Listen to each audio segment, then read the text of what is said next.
Selamat pagi jemaat yang dikasihi dalam Tuhan.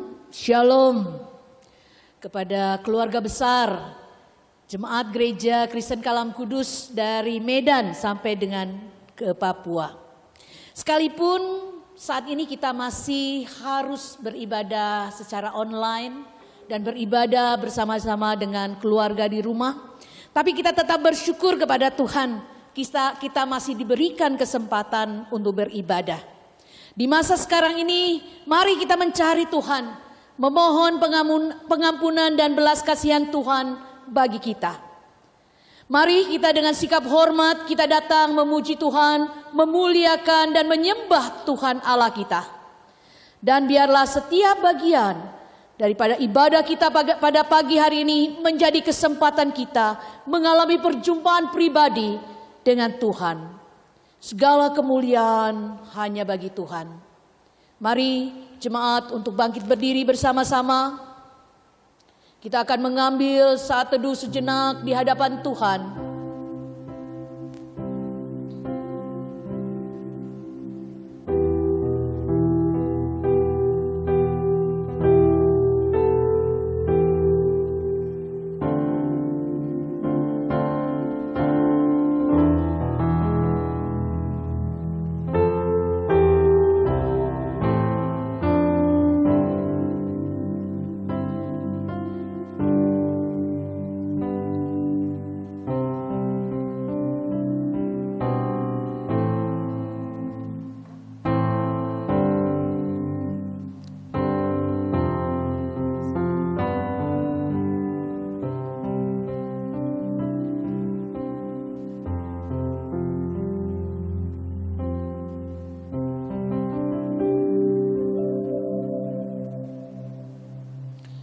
Ibadah pada hari ini dimulai dengan pengakuan bahwa pertolongan kita adalah dalam nama Tuhan yang menjadikan langit dan bumi.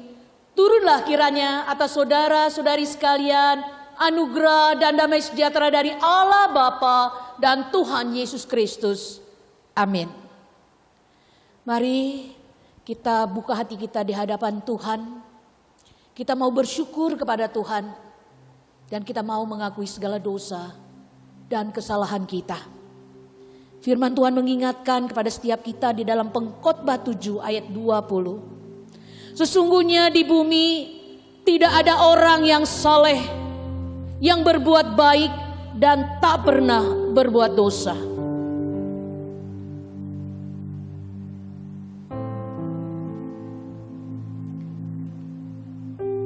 Bapa di dalam surga, kami bersyukur pada pagi hari ini karena Tuhanlah yang memberkati hidup kami 1 minggu yang lalu.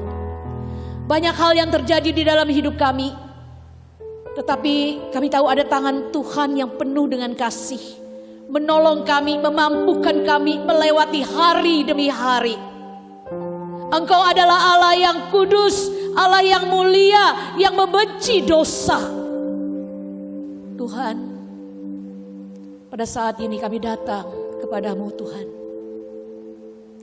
Sebelum kami memuji Tuhan, sebelum kami mendengar suara Tuhan melalui firman Tuhan yang disampaikan oleh hamba-Mu, Tuhan ampuni kami.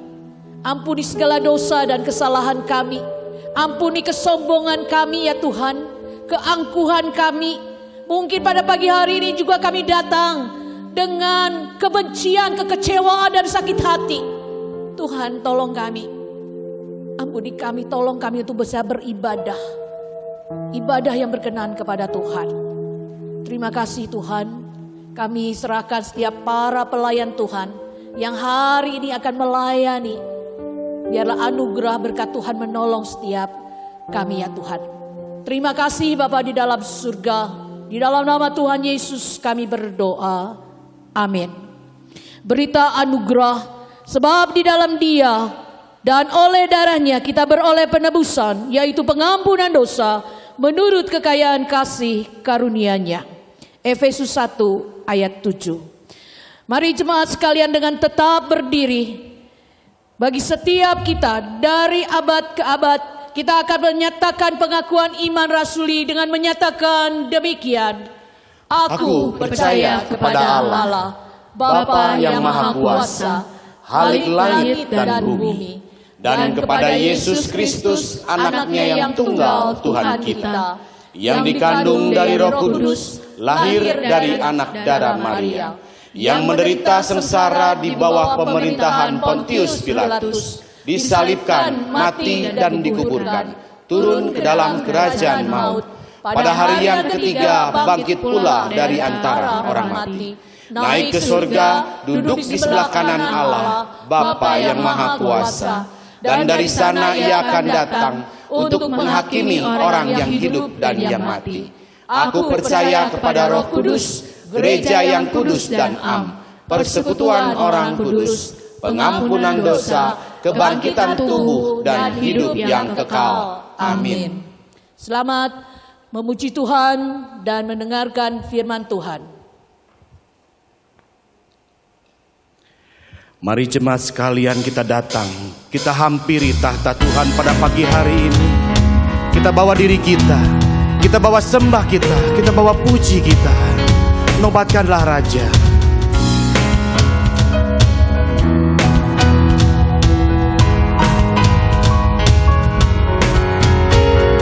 Nobatkanlah Raja, domba di tahtanya. Dengarlah suara pujian berkumandang lebar. Bangunlah jiwaku, bersorak dan puji Kristus yang mati gantiku selama-lamanya. Nobatkanlah Raja. Nobatkanlah Raja, Tuhan alam semesta. Namanya disebut ajaib dan maha mulia. Raja-raja dunia bertelut padanya. Terima kota kepadanya, puji dan kasih-Nya. Terimalah Tuhan sembah dan puji setiap kami Tuhan. Dari kedalaman hati kami sungguh rindu Tuhan. Kita katakan sekali lagi, nobatkanlah Raja. Nobatkanlah Raja, Raja segala raja. Dialah Sang Maha Pencipta, bertahta di sorga. Puji Dia penebus yang mati gantiku. Puji dan memuliakannya selama-lamanya. Kita katakan beri puji, beri hormat. Beri puji, beri hormat bagi Yesus yang duduk di tahta. Berkuasa, Kau sungguh mulia Tuhan. Mulia, segala bangsa kan datang menyembah. Mari kita katakan haleluya, haleluya. haleluya, Haleluya, kudus dan mulia namamu. Haleluya, haleluya, ku sembah Kau Yesus, ku sembah Kau. Sungguh Tuhan, kami benar-benar rindu Tuhan. Lawatlah kami satu persatu Tuhan. Terimalah hormat kami dan pujian kami Tuhan. Beri puji, beri hormat bagi Yesus yang duduk di tahta.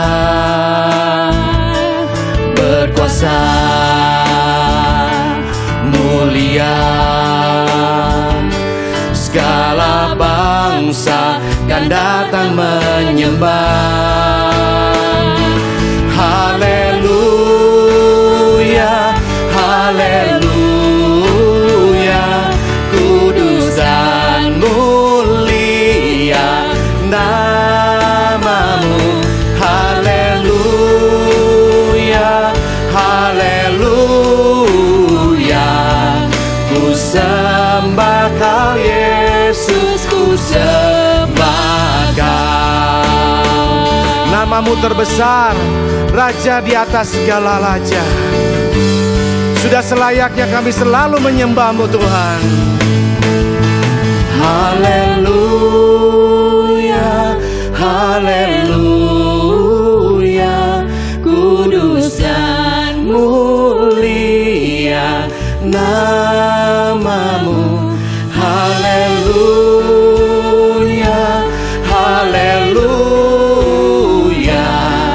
ku sembah Kau Yesus, ku sembah. Sekali lagi kita katakan haleluya, haleluya, haleluya, kudus dan mulia namamu. Haleluya,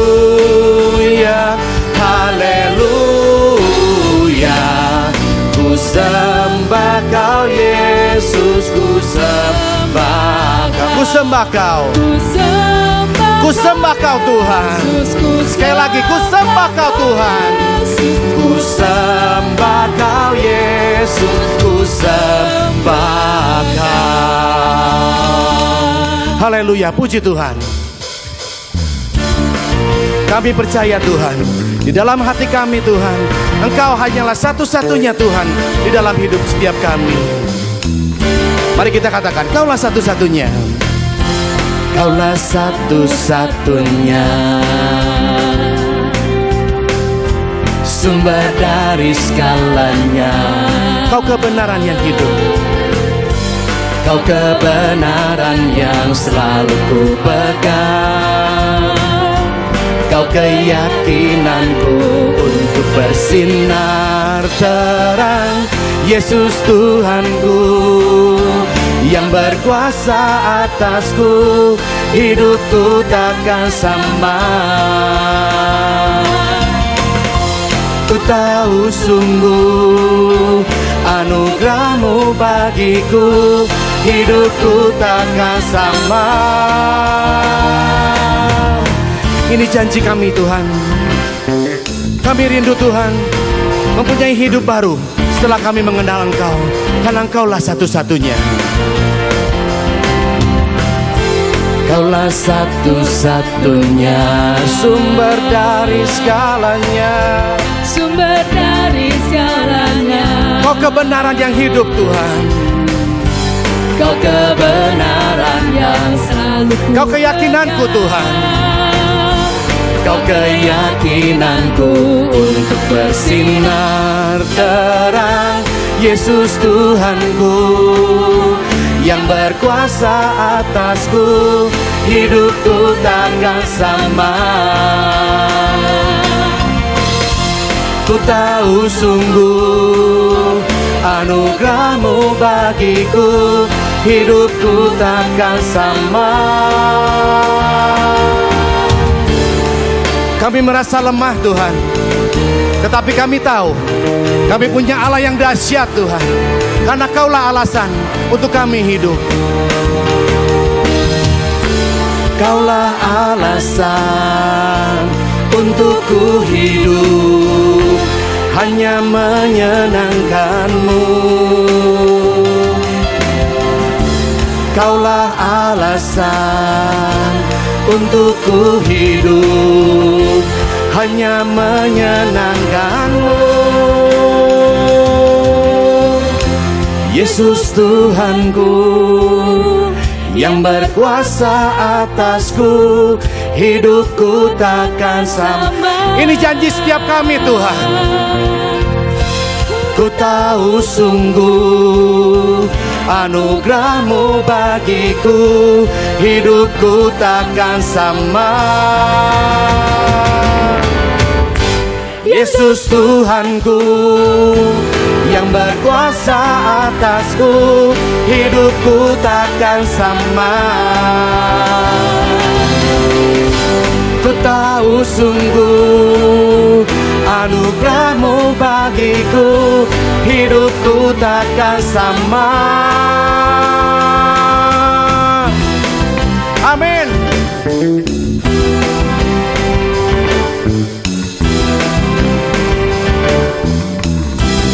Berikan sorak-sorai buat Tuhan kita.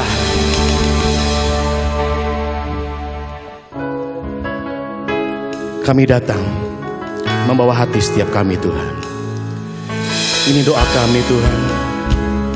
Kami hanya mau hidup bagi-Mu. Yesus, Kau kebenaran, Ya, Tuhan.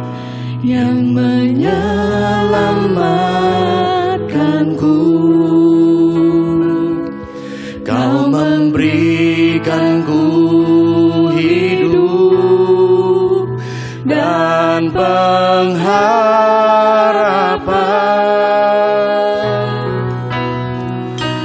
Ku ikut kehendak-Mu,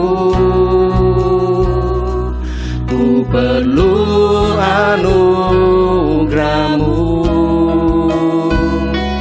Ku nyatakan janjiku kepadamu. Kalau ku hidup, kalau ku hidup bagi-Mu, hatiku tetap menyembah-Mu. Dunia tak bisa menjauhkanku dari kasih-Mu. Selama ku hidup bagi-Mu, hataku tetap memandang-Mu. Dunia tak bisa menjauhkanku dari kasih-Mu. Dunia boleh mengatakan kami berbeda, Tuhan, tetapi kami bersyukur kami berbeda karena Engkau, Tuhan. Engkau alasan buat kami hidup, Tuhan. Kau Yesuslah kebenaran yang menyelamatkanku. Kau memberikanku hidup dan pengharapan. Terima kasih Tuhan, terima kasih. Ku ikut kehendak-Mu, ku perlu anugerah-Mu. Ku nyatakan janjiku kepadamu. Kalau ku hidup bagi-Mu, hatiku tetap menyembah-Mu. Dunia tak bisa menjauhkanku dari kasih-Mu. Selama ku hidup, ku hidup bagi-Mu. Mataku tetap memandang-Mu, Tuhan. Dunia tak bisa menjauhkanku dari kasih-Mu. Kalau ku hidup bagi-Mu, hatiku tetap menyembah-Mu. Dunia Dunia tak bisa menjauhkanku dari kasih-Mu. Selama ku hidup, ini janji kami Tuhan. Berikan kekuatan buat setiap kami Tuhan, supaya sampai selama-lamanya kami hidup bagi-Mu Tuhan, mempertahankan Tuhan rasa percaya kami ke dalam Tuhan. Bisa menjauhkanku Dari kasih-Mu. Sekali lagi kita katakan, dunia tak bisa menjauhkanku. Dunia tak bisa menjauhkanmu dari kasih-Mu.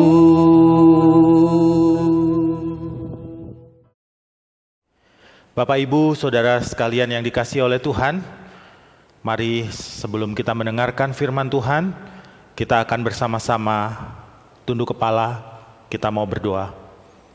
Bapak kasih yang di surga, terima kasih. Demikian pujian dan sembah yang kami naikkan kepada Tuhan. Kiranya Tuhan terima dengan senang hati. Dan sebentar kami mau mendengarkan sabda-Mu. Mohon untuk hamba-Mu dan setiap kami yang mendengarkan, Allah Roh Kudus bekerja di tengah-tengah kami, menolong kami untuk mengerti. Dan kiranya Allah Roh Kudus mendorong, memampukan kami untuk menjadi pelaku firman. Terpujilah Engkau yang hidup Tuhan, ini yang menjadi seluruh doa kami. Dalam nama Yesus kami berdoa mengucap syukur, haleluya, amin. Selamat pagi Bapak Ibu, Saudara-saudari sekalian dimanapun Bapak Ibu berada. Senang saya, penginjil Wilfried Johansen, bertemu dengan Bapak Ibu semua. Pada pagi hari ini saya mau berbicara tentang satu tema yang saya beri nama The Well-Dressed Christians. The Well-Dressed Christians. Saya sedang mau berbicara apa? Tetap Bapak Ibu mohon bersabar, kita akan buka firman Tuhan, hanya satu ayat hari ini yang terambil dari kitab Kolose pasal yang ketiga ayat yang ke-12. Kitab Kolose pasal yang ketiga ayat yang ke-12. Kolose pasal yang ketiga ayat yang ke-12. Kitab Kolose pasal yang ketiga ayat yang ke-12. Bapak Ibu, saya akan bacakan buat kita semuanya. Karena itu sebagai orang-orang pilihan Allah yang dikuduskan dan dikasihinya, kenakanlah belas kasihan, kemurahan, kerendahan hati, kelemah lembutan, dan kesabaran. Ya, Bapak Ibu Saudara sekalian, sekitar tahun 2006 kalau saya tidak salah, sebagaimana yang dilansir oleh laman Detik Hot, di sana tertulis masuk istana Wapres Ungu diusir. Maksudnya apa? Bapak Ibu Saudara sekalian, Ungu salah satu band papan atas di negeri ini, pada saat itu diundang oleh Wakil Presiden Yusuf Kala untuk menerima penghargaan berkenaan dengan Hari Raya Sumpah Pemuda. Ya, di antara para selebritis ada juga grup band papan atas yang lain seperti Coklat dan ada beberapa yang lain. Nah, Bapak Ibu Saudara sekalian, tentunya senang sekali segenap personil grup band Ungu ini bersuka cita ketika mendapatkan undangan ini. Jadi mereka datang, bahkan mereka menyewa jas untuk tampil prima di acara tersebut. Tetapi ketika hendak memasuki pelataran dari istana kepresidenan, pasukan Pampres, pasukan Pas Pampres, pasukan pengamanan presiden mengusir semua personel band Ungu ini. Kenapa?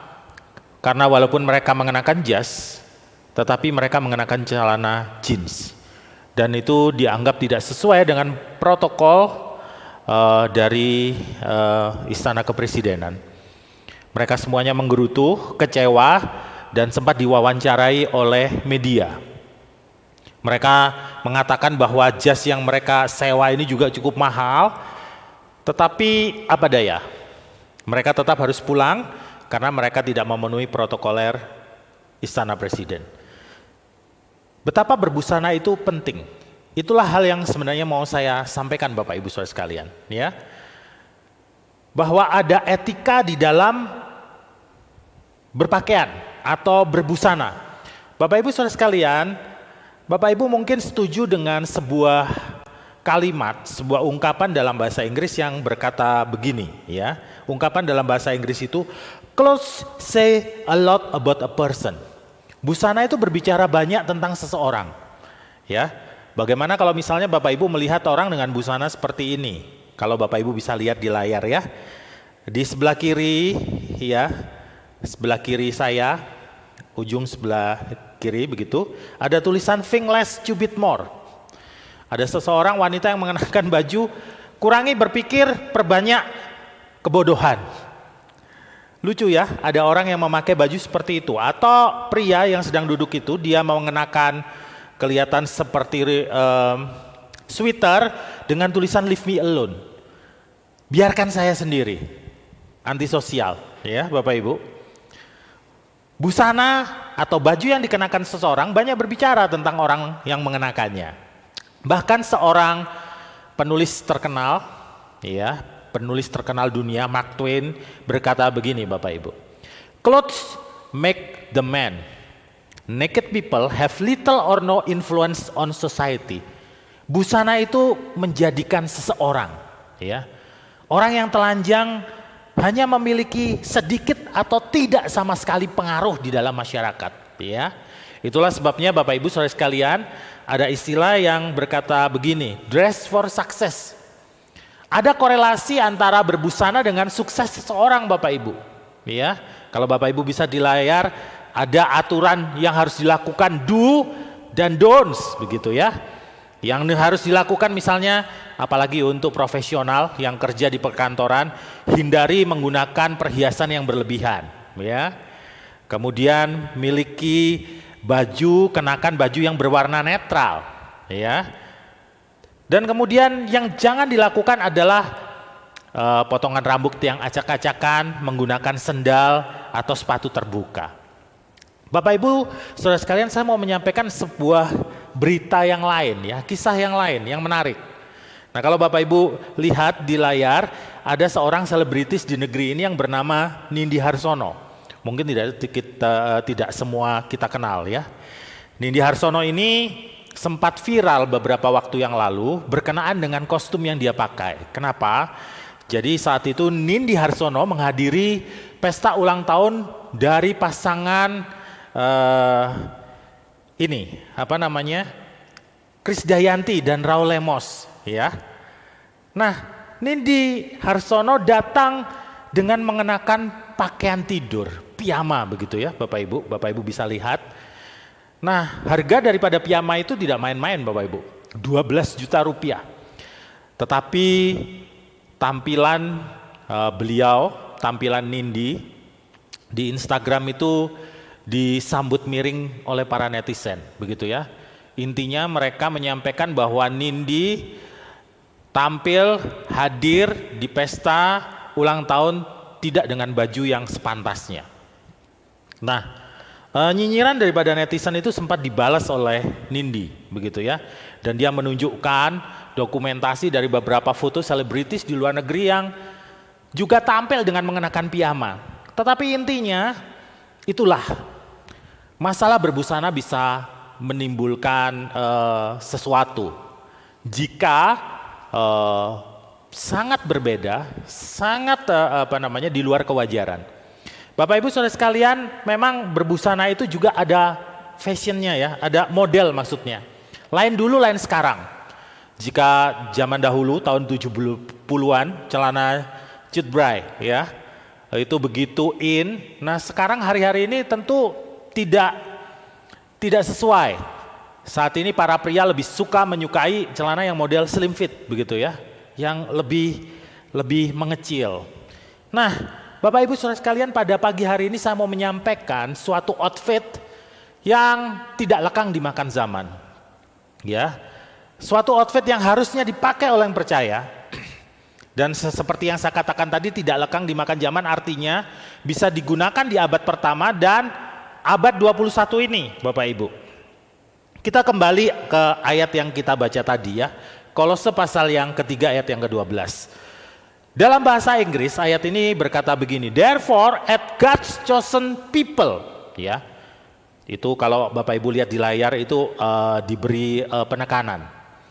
Holy and dearly love, clothe yourself with compassion, kindness, humility, gentleness, and patience.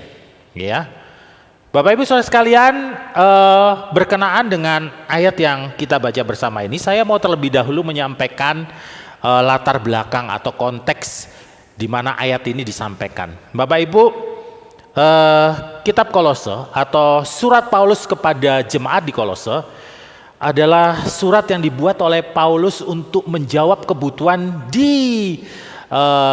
jemaat di Kolose yang pada saat itu sedang menghadapi tantangan dirasuki oleh ajaran palsu, ya, bidat, pengajaran yang salah, yang menentang, yang mengingkari dari keunggulan Kristus. Bapak Ibu Saudara sekalian, jemaat di Kolose ini atau gereja di Kolose ini tidak didirikan oleh Rasul Paulus sendiri, tetapi didirikan oleh Epafras, salah satu murid Paulus, ya, yang kemudian mendirikan jemaat di Kolose. Tetapi kemudian dalam perkembangannya ada ajaran baik dari Yahudi maupun Gnostik yang menentang, mengingkari keunggulan atau supremasi Kristus Yesus.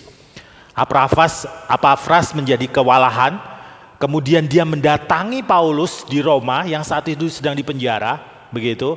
Dan ketika menyampaikan masalahnya, Paulus merasa harus mengajar jemaat di Kolose, memberikan jawaban, sehingga dia membuat surat kepada jemaat di Kolose yang kemudian dititipkan lewat Tikhikus. Nah, Bapak Ibu Saudara sekalian, saya mau kembali ke ayat yang tadi. Ayat tadi itu bisa sebenarnya dibagi menjadi dua bagian, ya Bapak Ibu. Bagian yang pertama saya mau bahas terlebih dahulu. Ayat yang ke-12a, ya. Bapak Ibu Saudara sekalian, ayat itu berbunyi begini. Karena itu sebagai orang-orang pilihan Allah yang dikuduskan dan dikasihinya. Bapak Ibu Saudara sekalian, bagian pertama daripada ayat ini sungguh-sungguh powerful, ya, sungguh-sungguh luar biasa. Mengapa? Di situ ada 3 kata penting yang seharusnya kita bisa kenali. Pilihan, dikuduskan, dan dikasihi. Ya. Jadi kenakan kepada diri kita. Orang percaya itu Bapak Ibu, kita ini adalah pilihan Allah, dipilih oleh Allah. Dikuduskan oleh siapa? Dikuduskan oleh Allah. Dan apa? Dikasihi oleh Allah. Nah, ketiga kata itu menunjukkan tindakan atau kerja daripada Allah, bukan manusia. Jadi betapa mulianya manusia itu di dalam Kristus. Ketika orang percaya kepada Kristus, dia menjadi ciptaan yang baru, di mana kita orang percaya kata firman Tuhan dipilih, dikuduskan, dan dikasihi. Ya. Sebenarnya kata-kata ini sebelumnya lebih ditujukan kepada orang Israel, umat Israel. Ya. Tetapi sebagaimana kita tahu, Bapak Ibu, surat kepada jemaat di Kolose ini, jemaat di Kolose itu kebanyakan adalah bukan orang Yahudi atau istilahnya Gentiles. Jadi artinya apa? Tidak ada lagi the most favorite nation. Ya, bangsa yang menjadi favorit Allah, tidak. Ketika seseorang percaya kepada Kristus, apakah dia orang Yahudi, apakah dia bukan orang Yahudi, semuanya menjadi satu di dalam Kristus. Dan itu adalah suatu hal yang luar biasa. Allah mengutus anaknya yang tunggal itu, Kristus, mati buat kita. Kita dipilih, kita dikuduskan, kita dikasihi. Nah, kalau jika sudah seperti itu status kita, ya, apa yang harus kita lakukan?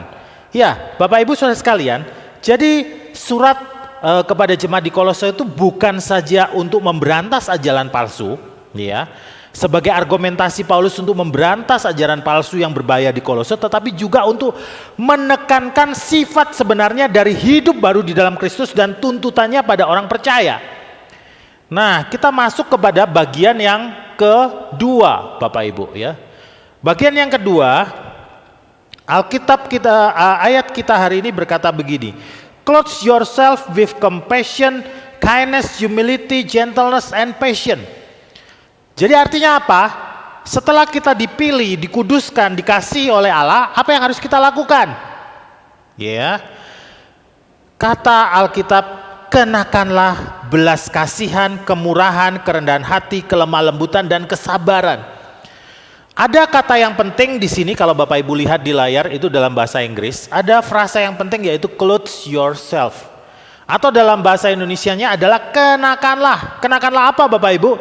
Kenakanlah belas kasihan, kemurahan, kerendahan hati, kelemah lembutan, dan kesabaran. Kenakanlah. Bapak Ibu, kenakanlah di sini adalah suatu bentuk kata yang bersifat imperatif, perintah ya Bapak Ibu. Jadi sifatnya adalah harus dilakukan, bukan ya kalau saya mau atau kalau saya menolak ya tidak apa-apa. Tidak seperti itu Bapak Ibu ya. Sifatnya harus dilakukan. Dikenakanlah. Siapa yang mengenakannya Bapak Ibu? Kita orang percaya. Nah Bapak Ibu saudara sekalian, ada 5 hal yang harus kita kenakan. Outfit atau busana, baju yang kita pakai ya Bapak Ibu.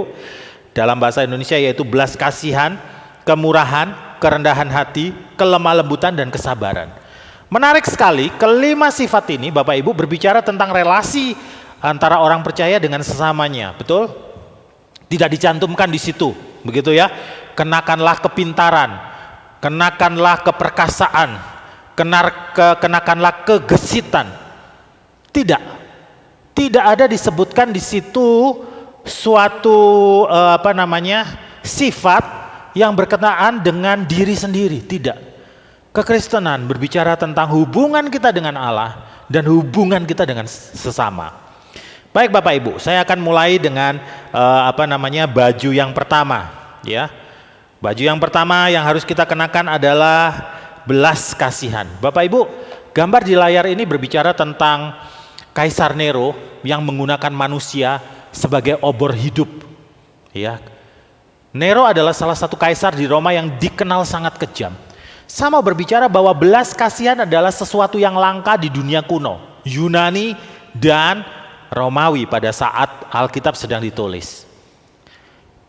Seakan-akan pada zaman dunia kuno itu, dunia itu adalah milik segelintir orang, yaitu pria dengan kemacuannya, dengan jabatan tinggi yang disandangnya. Tidak ada tempat buat lansia, buat wanita, buat orang bodoh, sakit, begitu, apalagi budak. Tidak ada. Dan kemudian Kristus datang ke dunia, kekristenan muncul. Dan yang ditawarkan adalah compassion, ya, atau belas kasihan. Dan kemudian budaya berubah. Rumah sakit didirikan, ada logo palang merah, salib. Dan kemudian panti jompo didirikan. Ya, panti asuhan didirikan. Semuanya karena ada belas kasih dari antara komunitas Kristiani. Belas kasih. Bapak Ibu Saudara sekalian, saya menyukai quotes dan ada quotes yang mau saya sampaikan pagi ini. Yaitu seorang yang bernama Rick Warren. Kita banyak tahu ya. Seorang pendeta terkenal dari Saddleback. Beliau sempat berbicara tentang belas kasihan, begitu ya, soal compassion. Beliau berbicara begini, saya langsung terjemahkan dalam bahasa Indonesia. Budaya kita menerima 2 kebohongan besar. Yang pertama artinya adalah jika Anda tidak setuju dengan gaya hidup orang lain, maka Anda harus takut atau harus membenci mereka. Yang kedua, mengasihi seseorang artinya kita akan setuju dengan apapun yang mereka lakukan dan percayai. Dua-duanya salah. Karena kita tidak bisa mengkompromikan keyakinan kita dengan alasan berbelas kasihan. Jadi Bapak Ibu Saudara sekalian, maksudnya apa? Belas kasihan itu artinya jika ada orang yang berbeda dengan kita tidak harus membencinya. Kita harus tetap mengasihi, berbelas kasihan. Tetapi berbelas kasihan juga bukan berarti mengiyakan semua hal yang buruk yang mereka lakukan. Nah ini kata-kata ini baik sekali untuk kita renungkan hari-hari ini. Dengan alasan berbelas kasihan, kita sudah membiarkan banyak orang jatuh dalam dosa. Tidak bisa seperti itu Bapak Ibu ya. Kemudian yang kedua, Outfit yang kedua yang bisa kita kenakan adalah kemurahan, atau dalam bahasa Yunaninya adalah Christotes. Christotes diyakini sebagai kebajikan manusia yang menganggap milik sesamanya sama pentingnya seperti miliknya sendiri. Ya, seorang pujangga besar kuno yang bernama Josephus, dia adalah seorang pujangga kelahiran Yahudi Roma, menggunakan atau merujukkan kata Christotes ini kepada tindakan yang dilakukan oleh wanita yang mengurapi Yesus. Bapak Ibu bisa tahu ya, kisahnya wanita itu yang merasa tidak layak itu tahu bahwa Yesus akan mati dan dia mempersiapkan segala sesuatunya. Ya, dia mengumpulkan uang dan memberi pemberian yang terbaik, minyak narwastu murni yang sangat mahal harganya, dipecahkan untuk mengurapi Yesus. Dan menurut Josephus itulah sebenarnya kemurahan yang sejati. Bapak Ibu Saudara sekalian, seorang penafsir Alkitab terkenal yang bernama William Barclay berkata begini, banyak orang dibawa ke gereja bukan karena argumentasi teologis, tetapi lebih karena kebaikan daripada orang-orang Kristen yang mengasihi. Ya, kemurahan orang-orang Kristen yang mengasihi. Jadi Bapak Ibu, ada banyak orang dibawa Kristus itu bukan karena perdebatan teologis, tetapi karena apa? Karena ada kemurahan, ada kindness dari orang-orang percaya. Lalu outfit yang ketiga yang mau saya sampaikan sesuai dengan firman Tuhan juga adalah kerendahan hati, atau dalam bahasa Yunaninya tapainophrosune. Nah, menarik sekali bahwa dalam bahasa Yunani klasik itu tidak ada kata untuk kerendahan hati yang tidak berbau perbudakan. Ya. Jadi dalam budaya Yunani kuno itu, rendah hati itu adalah sesuatu yang identik dengan budak. Ya, budak harus rendah hati, harus merendahkan diri karena budak, begitu ya. Semua haknya sudah hilang. Tetapi kekristenan datang, Yesus datang ke dunia ini mengajarkan bahwa Dia yang adalah Allah mau turun ke dunia ini demi orang berdosa, dan itu adalah kerendahan hati yang sejati.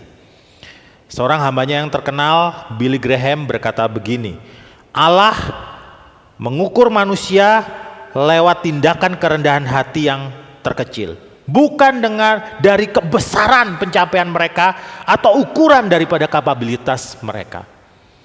Bapak Ibu, kita dinilai oleh Tuhan oleh tindakan kerendahan hati yang bahkan yang paling kecil sekalipun, bukan dari kebesaran pencapaian kita atau kapabilitas kita sebagai pelayan Tuhan atau orang percaya. Dan kemudian yang keempat Bapak Ibu, kelemah lembutan, gentleness, atau juga ada yang menyebutnya meekness. Dalam bahasa Yunaninya adalah praotes. Seorang filsuf Yunani terkenal, Aristoteles, berkata begini, yang dimaksud dengan praotes itu adalah kebahagiaan yang ada di tengah-tengah. Antara apa? Antara yang terlalu banyak dan terlalu sedikit marah. Jadi kalau ada terlalu banyak marah di sebelah sini dan ada terlalu sedikit marah di sini, namanya praotes, itu di tengah-tengah. Nah, Bapak Ibu Saudara sekalian, dikatakan orang yang memiliki praotes, bukan protes ya Bapak Ibu, praotes, kelemah lembutan. Orang yang memiliki kelemah lembutan adalah orang yang dapat mengendalikan diri. Kenapa?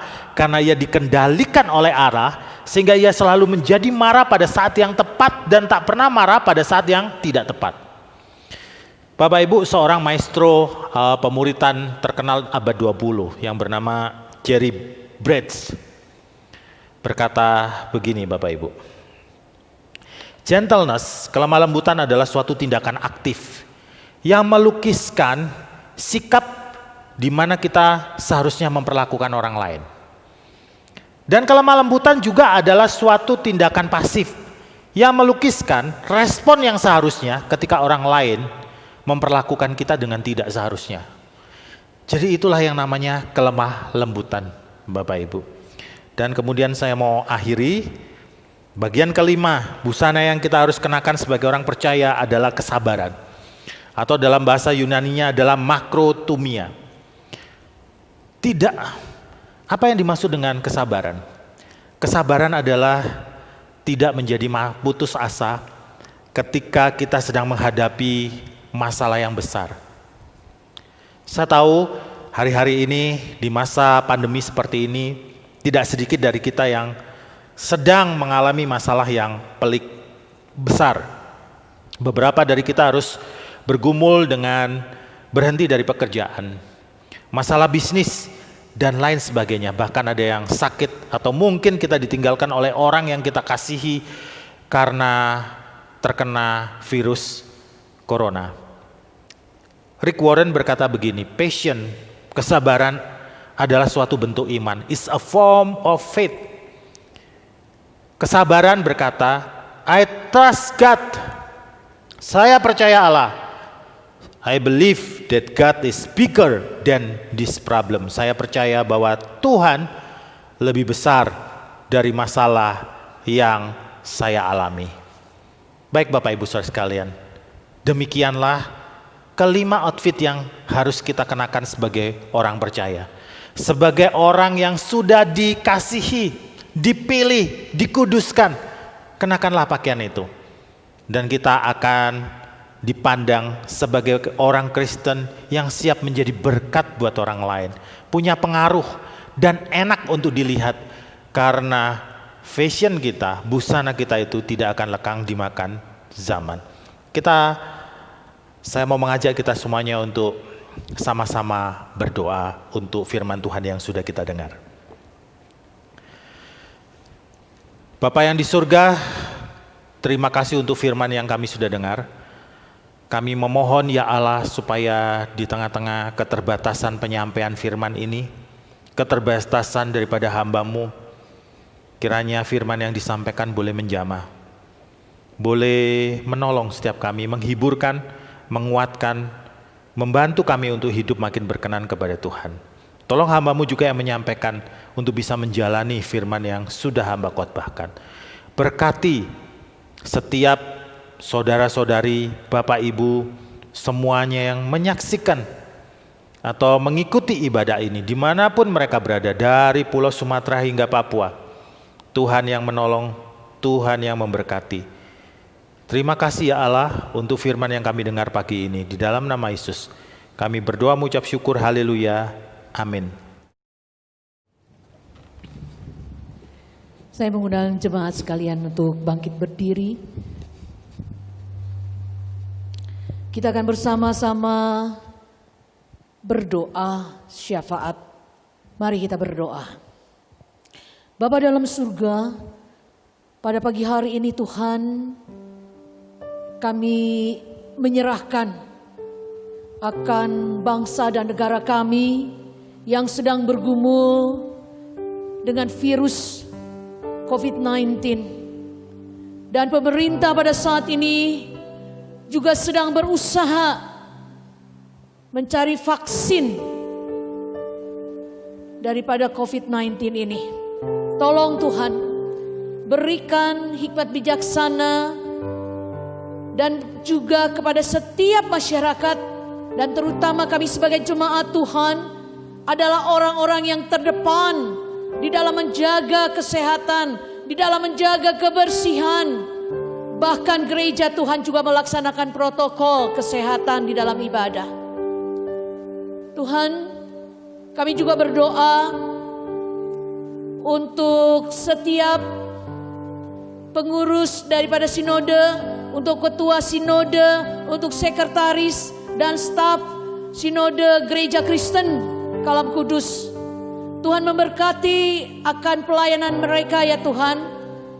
Dan Tuhan juga menolong mereka, memberikan pandangan-pandangan, ide-ide, inovasi untuk terus Gereja Kristen Kalam Kudus diberkati dan memberkati berbagai daerah.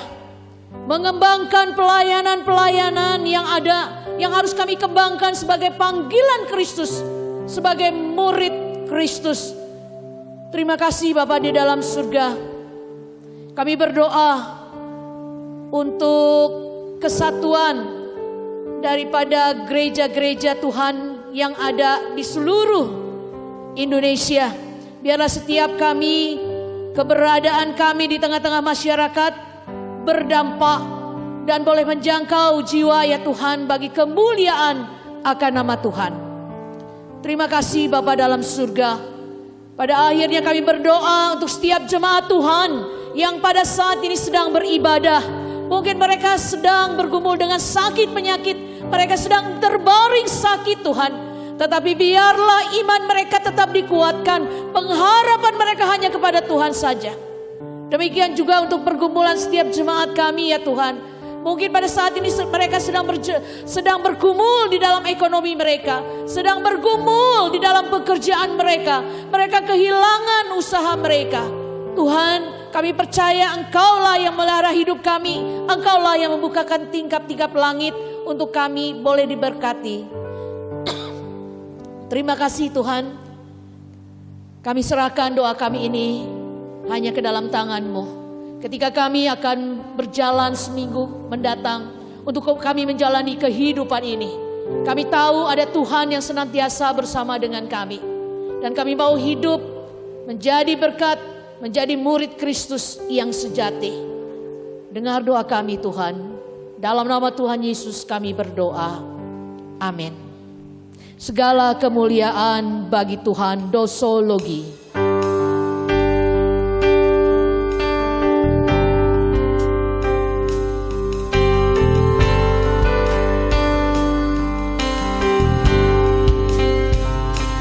Puji Allah Bapa Putra, puji Allah Roh Kudus, ketiganya yang esa. Pohon selamat sumber berkat.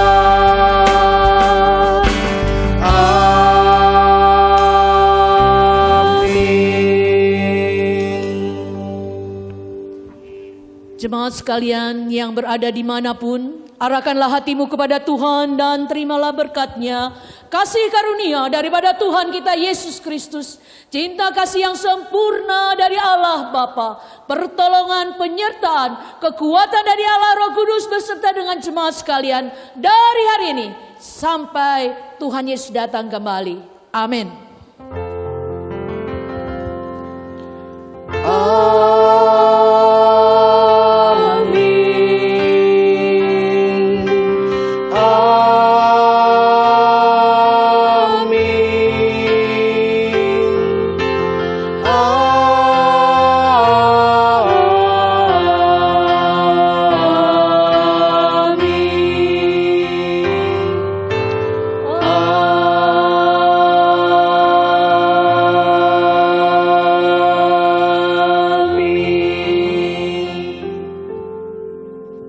Amin. Silakan duduk untuk jemaat sekalian.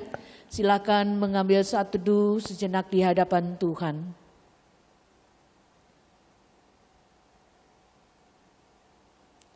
Jemaat yang dikasihi dalam Tuhan, dimanapun berada, saya mengingatkan bagi setiap jemaat yang rindu untuk mendukung pelayanan Tuhan, diharapkan dapat memberikan persembahan, baik langsung ke kotak persembahan yang ada di TU gereja atau di gereja masing-masing, ataupun bisa mentransfer ke rekening gereja masing-masing. Sampai jumpa minggu depan, Tuhan Yesus memberkati.